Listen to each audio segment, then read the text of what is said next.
하나님 말씀 봅니다. 민수기 23장 27절에서 24장 9절 말씀까지입니다. 제가 읽어드립니다.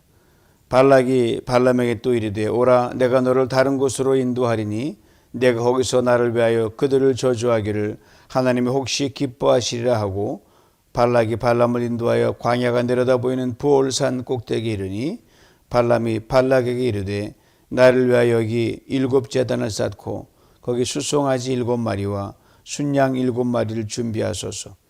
발락이 발람의 말대로 행하여 각 제단에 수송아지와 순양을 드리니라.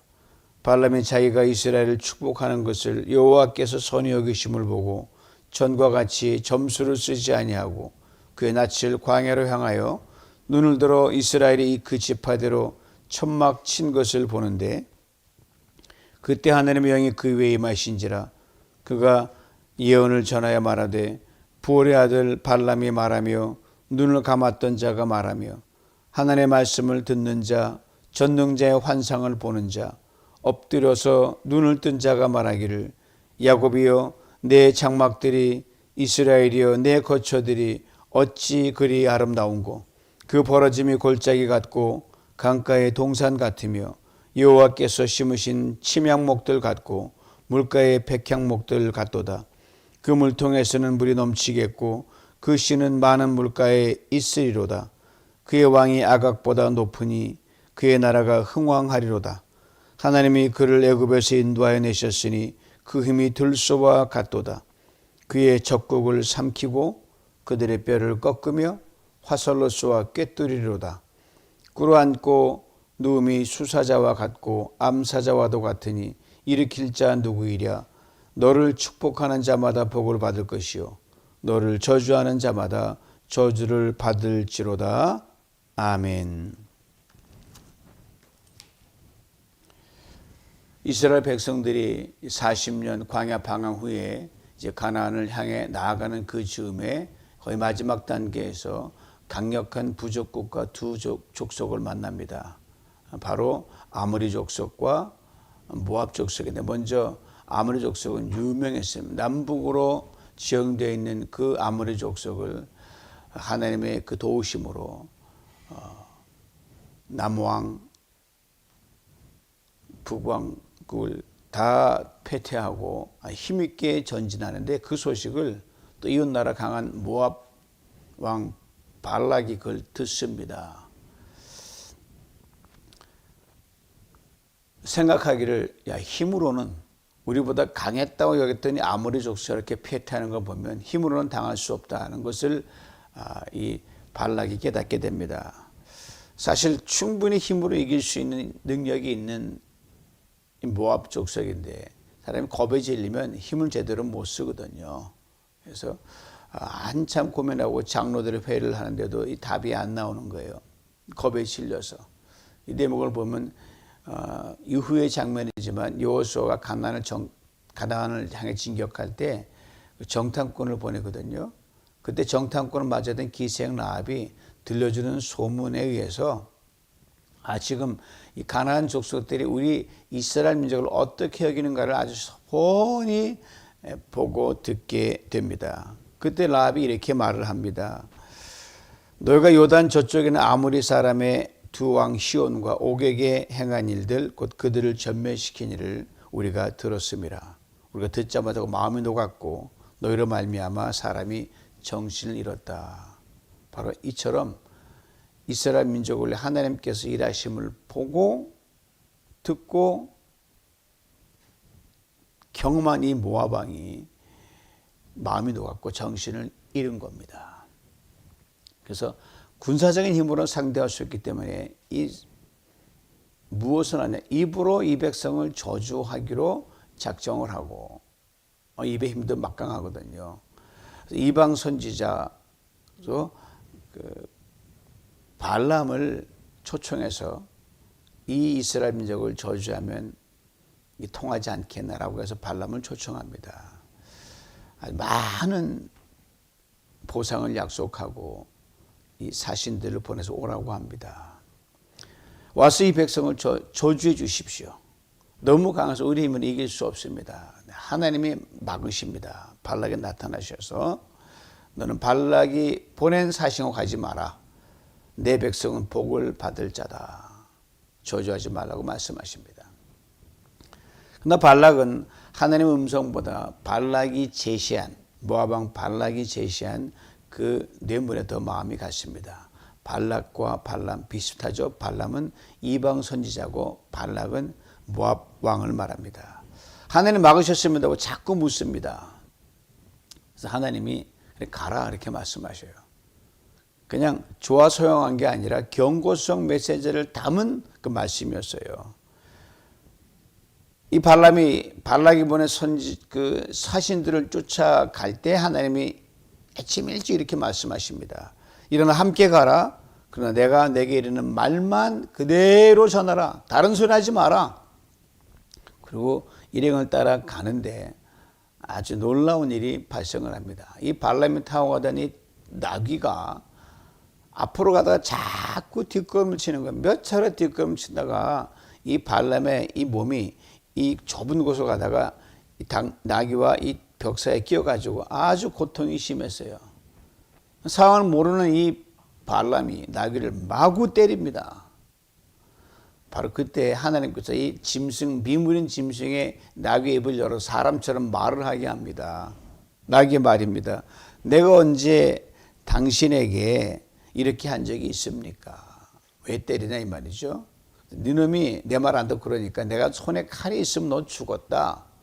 그래서 당나귀가 또 이렇게 대꾸를 합니다. 내가 평생 당신을 태우고 다녔는데 내가 왜 이렇게 한 적이 있습니까? 없지 않습니까? 바로 그때 하나님께서 이 발람의 눈을 밝혀서 상황을 보게 하시는데 하나님의 사자가 큰 칼을 들고 이 나귀 앞을 막고 있는 거예요. 그러니까 나귀가 겁이 나서 못 가는 거죠.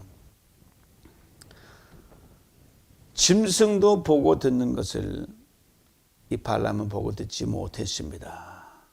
인간의 우둔함이 바로 이런 거죠. 그럼에도 불구하고 하나님께서 이 이방 선지자 발람을 도구로 사용하셔서 이스라엘을 축복하게 하십니다. 이 사건 이후 발람이 사신들을 쫓아가서 이 모압 왕 발락과 이렇게 마주하게 됩니다. 이 모압 왕 발락 반가운게 맞이하면서 빨리빨리 저주해야지 이 두려움을 벗어나니까 이 발람을 이 산도 올라가고 저 산 올라가서 저주할 만한 거 다 혼이 내려 보이는 것을 데리고 올라갑니다. 그리고 정성껏 제사를 드리고 저주해 주기를 바랐는데 이미 강한 경고를 받은 발람이 저주하지 않고 하나님 말씀대로 예언합니다. 요지는 이거예요. 하나님이 축복하려고 하는 그 민족을 내가 어떻게 저주하시느냐 안 된다. 이런 와중에 여전히 이 발람의 마음은 모압 왕 발락의 그 선물에 가 있었습니다. 하늘의 말씀을 전하는 중에 이 발람이 깨닫고 발람이 뉘우치게 되고 진실되게 하늘의 말씀을 증거하는 그런 사람으로 바뀌게 됩니다. 하나님의 마음을 읽어내요. 24장 1절 말씀 봅니다. 발람이 자기가 이스라엘을 축복하는 것을 여호와께서 선히 여기심을 보고 전과 같이 점수를 쓰지 아니하고 그의 낯을 광야로 향하여 여호와께서 선히 여기심을 보고 하나님이 이 발람이 하는 걸 선히 좋게 보셨다는 거거든요. 더 이상 입만 빌려 쓰는 수동적인 그러한 존재가 아니라 세 번째 예언할 쯤 이르러서는 발람은 자신의 입술로 이스라엘 축복하는 그 모험 하나님 마음을 읽으시고 이놈이 진정 마음을 다해서 내 민족을 축복하는 걸 하나님 보시고 선하게 좋게 하겠다 이겁니다. 즉 전능하신 하나님이 자기 없는 자기를 써서 친히 찾아오시고 말씀하시고 복을 선포하는 걸 보고 이 발람이 늦게 깨닫습니다. 그리고 전과 같이 점수를 쓰지 아니하고라고 했습니다. 전 누가 부르면 이 점술인이니까 불러서 그대로 자기 나름대로 이렇게 요청받은 대로 그 점수를 사용했거든요. 저주하고 뭐 이렇게 큰 심판을 말하고. 근데 이제는 하나님이 당신의 생각과 뜻을 전하는 하나님의 사자가 된 거예요. 처음엔 아니었죠. 이제 들려주신 말씀을 선포하면서 하나님께 자발적인 순종으로 나가는 단계까지 이릅니다. 그리고 진정 하나님이 보시는 눈으로 이스라엘 백성들을 보기 시작해요. 24장 1절 마지막 이걸 증명해 줍니다. 그의 낯을 광야로 향하여. 저는 광야에 선 한 민족 그렇게만 봤는데 이제 발람의 시선이 달라집니다. 하나님의 시선으로 그 광야 이스라엘 민족을 보게 되고 그걸 향한 하나님의 뜻을 이 발람이 읽게 됩니다. 그냥 거대한 무리들이 한 집단이 아니라 천막을 치고 옹기종이 모여있는 질서 있게 모여있는 그런 백성들로 보이는 거예요. 하나님이 그 백성 사이에 있는 걸 발람이 이제 읽게 됩니다. 이에 대해 2절은 이렇게 증거합니다. 눈을 들어 이스라엘이 그 지파대로 천막 친 것을 보았는데 그때 하나님의 영이 그 위에 임하신지라. 산꼭대기에서 바라본 이스라엘 모습, 지파대로 천막을 친 모습이에요. 저 멀리 높은 곳에서 발람이 육안으로 지파별로 봤다는 건 굉장히 눈이 좋지 않으면 하나님이 그만큼 시야를 강하게 봤다는 건데 anyway 그걸 아주 보고 감동을 먹은 거예요. 야, 이 이스라엘 민족 대단한 민족이나 그 마음이 들게 만드는 거예요. 분명한 건 하나님의 시선으로 그 천막친 옹기종에 모여있는 이스라엘 무리를 봤다는 거죠. 하나님의 마음을 닮아가고 하나님의 뜻을 이해하기 시작하고 그런 눈으로 이스라엘 민족을 보게 됩니다. 그냥 하나님의 명령에 끌려가서 복을 주는 게 아니라 아 복을 빌어줄 수밖에 없구나라고 하는 마음까지 가지게 만드시는 거예요. 바로 그때 하나님의 영이 발람에게 임합니다. 그때에 하나님의 영이 그 위에 임하신지라. 매우 중요한 걸 일깨워주는 거죠. 발람은 점수를 이제 멈춥니다. 이제 자발적으로 이제는 아무 보장이 없어도 이 민족은 축복하지 않으면 안 되겠다라는 그 마음, 자발적인 마음이 막 솟아오르는 거예요. 하나님의 영이 그를 감동시킨 거죠. 억지로 입에 말씀을 넣어서 수동적으로 전하는 그런 수준에서 이제 감동으로 말씀을 알아서 증거하는 그런 존재로 바뀝니다. 그렇습니다. 우리가 순종을 하게 되면 여러분, 하나님 말 순종하고 믿음을 나가게 되면 하나님께서 어떻게 더 깊은 계시로 우리를 인도하시는가를 보게 해주는 대목이죠. 하나님이 영이 발람에게 임하면서 제일 먼저 내뱉은 고백을 들어보시기 바랍니다. 3절 4절 말씀입니다. 부올의 아들 발람이 말하며 눈을 감았던 자가 말하며 하늘의 말씀을 듣는 자 전능자의 환상을 보는 자 엎드려져서 눈을 뜬 자가 말하기를. 발람의 회심이요 자기 고백이 담겨 있는 내용입니다. 자신은 이렇게 말해. 첫째로 내가 부올의 아들이다. 부올, 이방 출신 선지자요. 모압과 아모리 그 사이에 끼어서 변방에 있는 그 지방에서 천한 출신의 선지자라 이렇게 고백을 하는 겁니다. 그 말은 뭐예요?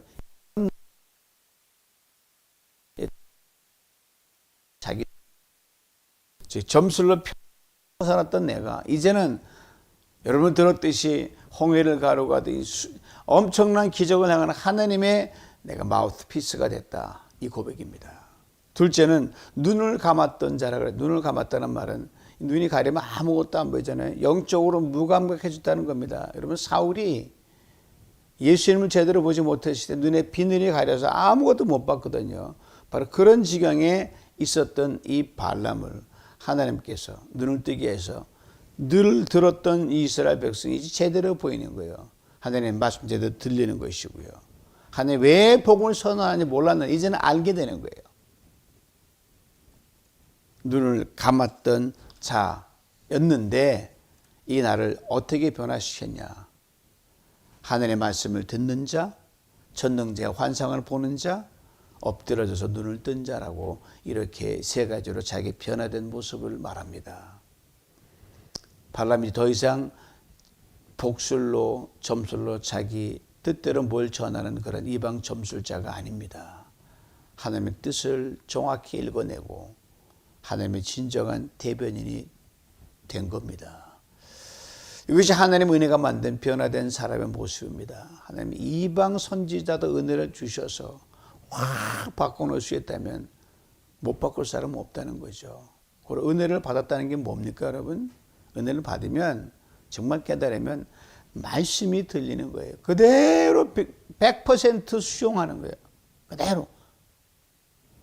하나님의 일하심이 보이는 겁니다. 그리고 순종의 사람이 됩니다.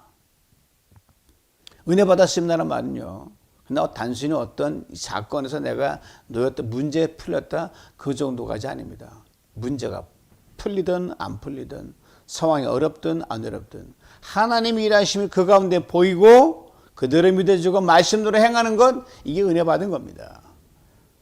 이제 발람 임에서 터져나오는 아름다운 고백이 이어집니다. 5절 봅니다. 야곱이여 내 장막들이, 이스라엘이여 내 거처들이 어찌 그리 아름다운고. 이스라엘 백성이 당시 쳤던 그 장막, 그냥 늘 그냥 소소한 텐트 같은 거였어요. 거기 뭐가 아름답습니까? 그냥 그저 천막이에요. 화려하지 않습니다. 그런데 발람의 눈에 이제 하나님의 은혜를 받고 나니까 하나님이 거하시는 엄청난 거처로 보이는 거예요. 겉으로 보면 여전히 천막입니다. 텐트예요. 유랑민족입니다. 하나님이 거하시는 그 자리는 이제 발람의 눈에 아름다운 텐트 천으로 보이는 겁니다. 그렇습니다. 우리가 사는 인생 때때로 보면 참 별볼일 없어 보이죠. 천막 같고 광야 같고 뭐 대단한 거 안처럼 보이지 않지만 하나님이 우리 안에 거하시면요, 세상이 우리를 달리 보게 합니다. 우리는 여전히 그렇지만 세상이 우리가 두려움을 얻게 하고 우리를 별별 없는 존재 하나님이 함께 하시는 자로 본다는 말입니다. 하나님이 강제로 세상 사람 마음에 집어넣으셔서 우리를 보게 하는 거죠. 대단한 축복이죠. 이 고백에 의해 발람은 이스라엘이 얼마나 풍요로운 민족인지 7가지 상징으로 설명합니다. 6절 7절입니다. 그 벌어짐이 골짜기 같고 강가의 동산 같으며 여호와께서 심으신 침향목들 같고 물가의 백향목들 같도다. 그 물통에서는 물이 넘치겠고 그 씨는 많은 물가에 있으리로다. 그의 왕이 아각보다 높으니 그의 나라가 흥왕하리로다. 7가지로 상징적인 례입니다. 골짜기, 강가의 동산, 침향목, 물통,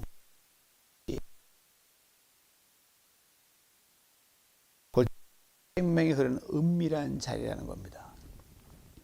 강가의 동산은 끊임없이 공급받는 풍요를 말하고요. 침향목은 귀하고 소중한 존재, 하나님이 심으신 자라는 뜻입니다. 백향목, 견고하고 흔들림 없는 존재란 거고요. 넘치는 물통, 풍성해서 나눠주지 않으면 안 되는 그런 은혜로운 존재가 됐다는 거고요. 많은 씨, 다음 세대까지 이어지는 복이고요. 아각보다 높은 왕, 당시 아주 강한 왕이었거든요. 열방을 다스리는 위엄을 하나님 부여하셨다는 겁니다. 이 발람의 눈에 이스라엘 민족의 존재 가치를 이렇게 화려하게 선포하게 하고 보이게 하고 만드셨습니다. 놀랍죠? 이 비유들 하나하나 우리에게 또다시 묻습니다. 여러분 지금 무엇을 보고 있습니까? 하나님 축복하신 자를 여전히 광야 민족으로만 보고 있지 않은지, 아니면 여러분 스스로를 뭘로 보고 있습니까? 별불남 존재를 보십니까? 하나님이 축복하시는 존재를 보십니까? 그렇습니다. 하나님은 눈으로 볼 수 있기를 원합니다. 하나님 눈으로 보면요, 이 땅의 교회도, 가정도, 내 인생도 복된 인생으로 보입니다. 이걸 잊지 말아야 됩니다. 이어지는 8절에서 발람은 출애굽의 하나님 들소의 힘을 선포합니다. 하나님이 그를 애굽에서 인도해 내셨으니 그의 힘이 들소와 같도다. 그가 원수를 삼키고 그들의 뼈를 꺾으며 화살로 쏘아 꿰뚫이로다. 발람은 이스라엘이 애굽에서 해방된 민족임을 선포합니다. 하나님이 친히 구원하신 백성이 이스라엘 민족이다라고 선포하는 거예요. 그리고 별별의 민족, 들소처럼 강하다. 통제할 수 없는 야성을 가진 게 들소입니다. 뼈를 꺾는다는 말은 근본을 무너뜨리는 힘이 있다는 말입니다. 이 말만 들어도 모압 왕이 아마 가슴이 쑥 내려앉았을 거예요. 그렇습니다. 광야에서 약해 보이던 이스라엘 백성들, 하나님이 능력이 입히면 들소처럼 보이고 들소처럼 행하게 만드십니다. 우리가 보기엔 작고 연약해 보여도 하나님의 구원이, 하나님의 임재가 우리 함께 있으면 우리는 결코 약한 존재가 아니란 말씀이죠. 이제 오늘 본 마지막에서 아브라함의 복이 다시 한번 선언됩니다. 9절을 봅니다.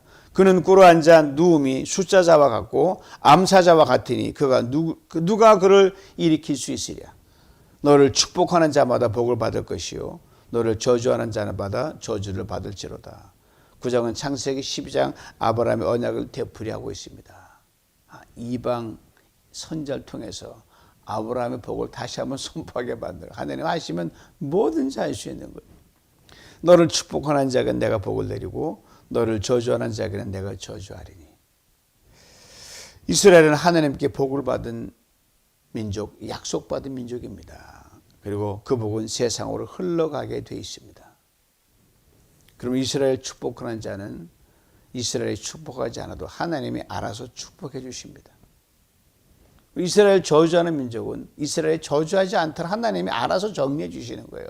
우리가 나를 괴롭게 하는 사람하고 싸울 필요가 없어요. 하나님은 어른인지 알 수 있으니까요. 그럼 우리가 할 바는 무조건 복을 빌어주는 길밖에 없습니다. 축복하는 입술이 되는 거죠. 그리고 복이 받아들여지지 않으면 저 인간은 그때 복을 빌어줘. 걱정하지, 복을 빌어주십시오. 그거 안 받으면 그 복이 다시 내게 바운스백 돌아옵니다. 그냥 돌아오는 게 아니에요. 30배, 60배, 100배로 돌아온단 말입니다. 이것을 잊지 말아야 됩니다.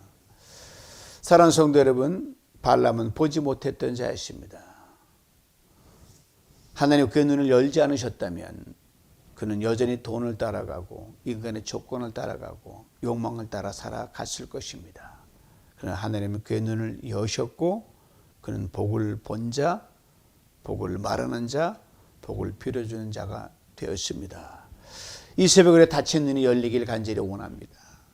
우리가 바로 보는 세상이 우리가 싸우고 주먹을 날리고 그런 세상이 아니라 복을 빌어줄 대상으로 꽉 차 있는 걸 보는 눈을 띄어지기를 간절히 원합니다. 이 새벽에 우리의 입이 열려야 됩니다. 우리가 바라본 대상을 향해 복을 선포할 수 있도록 그냥 속상함을 털어놓고 싶을 때 복을 선포하십시오. 조건 없이, 이유 없이, 오늘 내일도 쉼 없이 축복을 빌어주는 우리 모두가 되시길 주님의 이름으로 축원합니다. 기도합니다. 주님, 오늘 아침 이 새벽에 우리에게 주신 말씀 감사합니다.